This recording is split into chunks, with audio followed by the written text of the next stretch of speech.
ฉันรู้สึกประหลาดใจกับอินโดนีเซีย พวกเขามีผู้เล่นเชื้อสายยุโรปจำนวนมาก และดูเหมือนว่าอินโดนีเซียจะหาผู้เล่นเชื้อสายยุโรปได้ง่ายมาก ในขณะที่ประเทศไทยนั้นยากมาก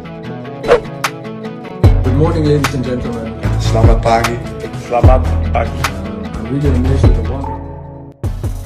Ya, timnas Indonesia benar-benar dihuni pemain keturunan. Saat ini saja, ada 12 pemain keturunan yang resmi menjadi WNI dan telah membela tanah leluhurnya.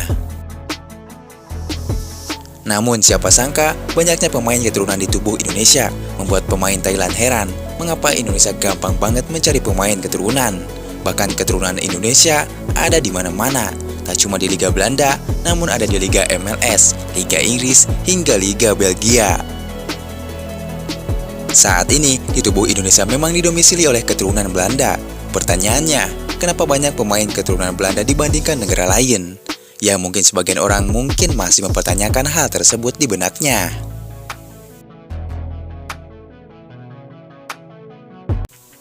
Jika dihitung, ada banyak sekali pemain naturalisasi asal negeri kincir angin.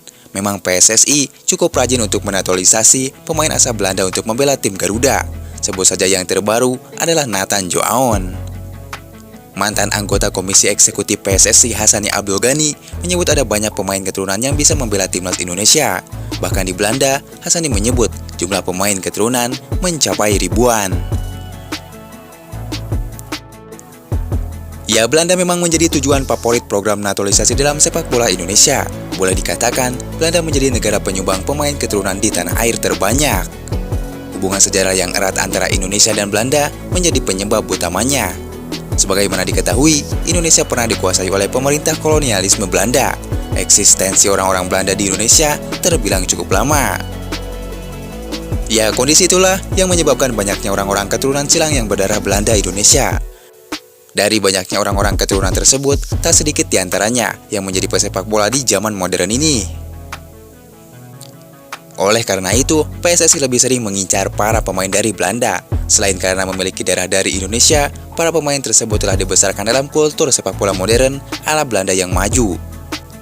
Timnas Belanda sendiri adalah tim unggulan dunia. Mereka telah 3 kali menjadi runner-up di ajang sepak bola tertinggi Piala Dunia.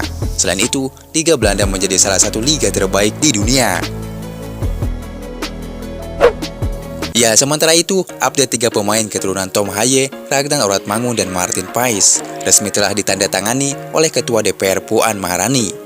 Namun sayang, 3 pemain ini gagal disumpah pada waktu tiba di Indonesia kemarin, karena Ketua DPR saat itu berada di Prancis, hingga Nathan Joaon saja yang telah disumpah menjadi WNI. Saat ini Tom Haye CS sudah pulang kembali ke klubnya masing-masing. Jadi kemungkinan Haye dan Oratmangun akan sumpah WNI di hari nanti. Kemungkinan mereka belum bisa main lawan Vietnam. Tapi ini semua baru kemungkinan. Kabar pastinya kita tunggu saja beritanya.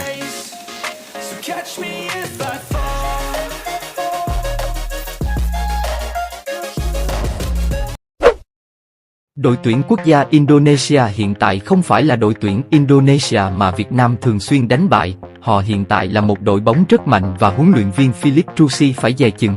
Họ có 12 cầu thủ nhập tịch.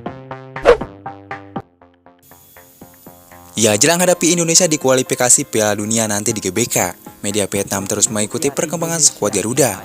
Bahkan media Vietnam menyarankan kepada anak asuhan Philip Trosier itu untuk berhati-hati melawan timnas Indonesia. Pasalnya, Indonesia sekarang bukan Indonesia yang dulu. Sekarang keadaan negara 1000 pulau itu sudah berubah, ujar media Vietnam. Dulu ketika Vietnam menghadapi Indonesia, Indonesia selalu dibantai habis oleh Vietnam. Namun sekarang berbeda, Indonesia sekarang mulai menunjukkan generasi emasnya di tangan Sintayong. Diketahui, setelah cukup keren dengan wajah-wajah ras campuran seperti Jordi Amat, Sandy Wall, Elkan Bagot, Zaine Patinama, Ipal Jenner, Rafael Struijk, Justin Hubner, dan Jay Ijes. Indonesia akan melanjutkan naturalisasi sejumlah pemain Indonesia yang di luar negeri untuk meningkatkan kekuatan internal, termasuk Nathan Joaon, Ragnar Oratmangun, Tom Haye, dan Martin Pais, ujar media Vietnam. Memang secara fisik, Indonesia jauh lebih kuat dibandingkan sebelumnya. Mereka memiliki banyak pemain dengan tinggi lebih dari 185 cm di skuad mereka. Selain kemampuan Indonesia dalam duel udara, benturan dan pertarungan tanpa bola juga semakin membaik di setiap pertandingan.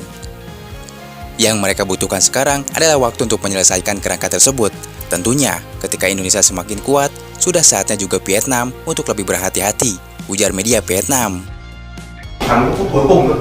You can beat Vietnam, but thì đến lúc đấy là mới có thể thắng được Việt Nam chẳng hạn. be ready, because it will be not easy for you. Bởi vì đương nhiên là gì?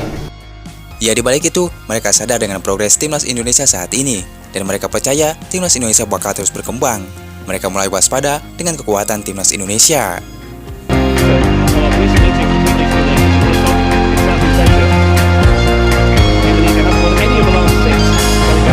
Đội tuyển quốc gia Indonesia hiện tại không phải là đội tuyển Indonesia mà Việt Nam thường xuyên. Ya, sementara itu tak cuma media Vietnam yang mewaspadai Indonesia. Pelatih timnas Indonesia Sintayong sebut skuad Garuda saat ini lebih menakutkan setelah dihuni banyak pemain naturalisasi.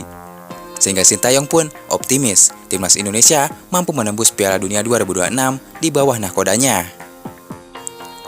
Seperti diketahui, timnas Indonesia tergabung dalam grup berat di kualifikasi Piala Dunia 2026 dengan diisi oleh Irak, Vietnam, dan Filipina.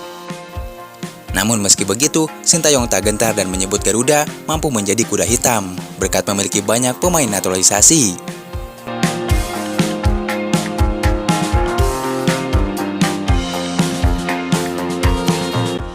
Ya, timnas Indonesia era Sintayong memang gencar melakukan naturalisasi pemain, sebut saja seperti Jordi Amat hingga terakhir yang gabung Jai Jazz.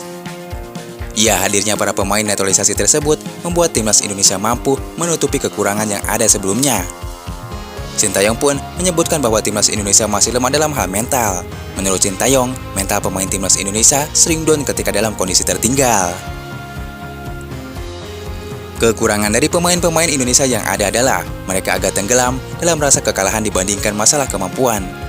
Banyak pemain timnas naturalisasi yang menghapus kekurangan tersebut, ujar Sintayong.